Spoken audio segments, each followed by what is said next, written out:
For today's video, gagawa tayo ng lumpia gamit yung chicken and beef ham, yung boiled egg, at saka cheese. So, simpleng-simple lang siya. Pero masarap to, magugustuhan to ng mga kids. Masarap to pambaon at pangkain na rin sa lahat. Appetizer. So, isa-isa ko siyang ni-roll. Lagyan ko siya ng ham, boiled egg, at saka cheese. So, gamit ko ay cheese in can. Tapos, meron akong slice na ham, chicken and beef ham, tsaka nag-boiled ako ng eggs. So, depende sa inyo kung yung size ng boiled egg. Kung dadamihan nyo, pwede rin. At saka yung cheese para mas lalo siyang sumarap.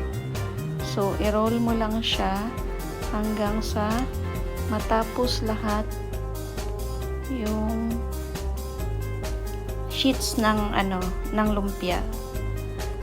Ang lumpia sheets dito makakapal. So, hindi mahirap siyang ibalot. So, ang dali lang nitong recipe na to, pero sobrang sarap nito. Magugustuhan to ng mga kids pag ito yung niluto nyo. Ayan, malapit nang matapos, and then nag-prepare na ako ng pan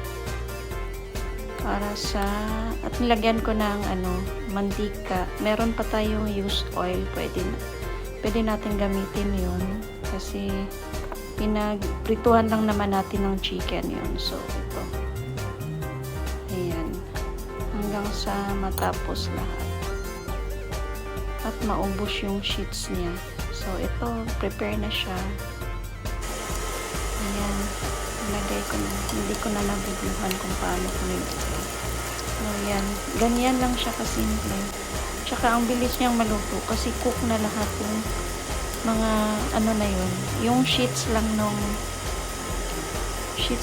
lumpia ang iluluto mo. Ayan. Second batch ko na yan. So, nakagawa ako ng 20 rolls.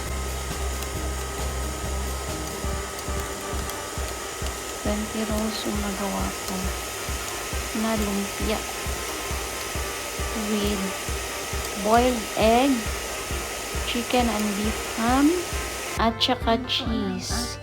Ayan, tapos na. So, pwede na nating pagsaluhan. Ayan, meron akong ng walang kamatayan kong sauce. Ayan, sarap-sarap. Oh, happy eating everyone. Sarap. Simpleng luto pero masarap. Ayan na. Sarap yan pambaon. Thanks for watching everyone. Bye till the next video.